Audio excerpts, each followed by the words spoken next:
Adlaw nga Biyernes karon mga kaigsuunan, petsa 16 sa bulan sa Hunyo tuig 2023. Ato karong gisaulog ang solemnidad sa putli nga kasing-kasing ni Jesus, Most Sacred Heart of Jesus. Ang pagbasa kinutlo gikan sa Ebanghelyo sumala ni San Mateo, kapitulo 11, bersikulo 25 ngadto sa 30. Unya si Jesus miingon, "Oo amahan, Ginoo sa langit ug sa yuta. Nagpasalamat ako kanimo kay gipadayag manimo ngadto sa mga walay kahibalo kining mga butanga nga imong gitago gikan sa mga maalamon ug sa mga makinaadmanon. Oo amahan, natuman kini kay maumay imong gusto ug pagbuot. Ang akong amahan naghatag kanako sa tanang butang. Walay nakaila sa anak gawa sa amahan ug walay nakaila sa amahan gawa sa anak ug kadtong mga tawo nga buot sa anak nga makaila sa amahan. Duol kamo kanako, kamong tanan nga gikapuyan o gibugatan sa inyong gipas-an o papahulayon ko kamo. Isangon ang akong yugo ug sundan ninyo ako kay malumo ako ug mapaubsanon sa espiritu ug makapahulay kamo. Sayon ang yugo nga akong isangon kaninyo ug gaan ang ipapas-an ko kaninyo." Mga igsuon, ang Ebanghelyo sa Ginoo. Daygon ikaw, O Kristo.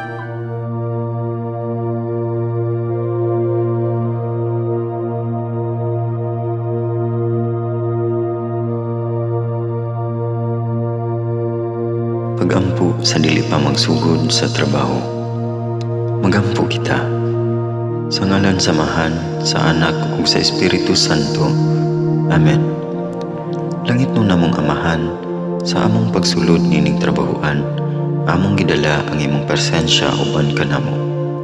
Among gipamulong ang imong kalinaw, imong grasya, imong kaluoy, ug ang imong perpektong hanay sa among mga trabaho. Among gipadayag ang imong gahom labaw sa tanan diha sa mga butang nga among mahimo, masulti, mahuna-unaan ug mahukman sulod nining adlaw. Ginoo, nagapasalamat kami sa gasa sa kinabuhi niining bagong adlaw, niining kahigayunan nga kami nakasulod sa trabaho ug mamahimong parte niining nga grupo. Salamat sa mga gasa nga imong gitugyan kanamo. Hamong gamiton kini diha sa pagimaya kanimo. Hatagi kami sa kusog ug kadasig sa pagbuhat sa among mga trabaho. Panalangini ang among mga proyekto, mga ideya ug kusog. Aron sa ingon, bisan sa pinakagamay namong mga kalampusan, magahatag kini sa imong himaya. Ubani kami Ginoo sa among pagtrabaho nining adlaw. Puna kini nga lugar sa inspirasyon ug kusog. Tabangi kami nga magtrabaho isip usa ka grupo nga mapakita sa usag-usa ang kamaayo. Himuha kami nga maayo nga makabot namo ang mga butang nga kinahanglan namong buhaton. Himuha kini nga lugar nga puno sa kalipay ug panagihigalaay. Ug kamugaway ug kalinaw ang mapatigbabaw niining dapita. Ginoo, kung kami anaa sa kalibog, giyahi kami. Kung kami muwadaan sa kadasig ug paglaom, dasiga kami. Himua nga ang trabaho nga among gihimo ug ang paagi sa among paghimo niini makahatag unta kini ug hugot nga pagtuo, kalipay ug pahiyom sa tanan nga among mahimamat karong adlaw. Panalangini ang among mga pamilya, among Pinoy-anan, among nasod.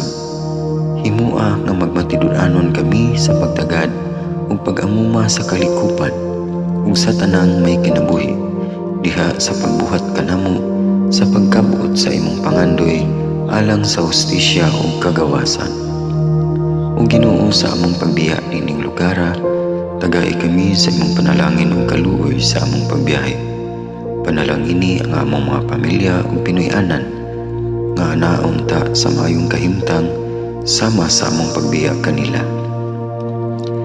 Ginoo, salamat sa tanang butang nga imong nabuhat, sa tanang butang nga imong gibuhat, ug sa tanang butang nga imong buhaton pa. Sa ngalan ni Jesus, among giampo diha sa tumang pagigugma ug pagpasalamat. Amen. Sa ngalan samahan, sa Anak ug sa Espiritu Santo. Amen.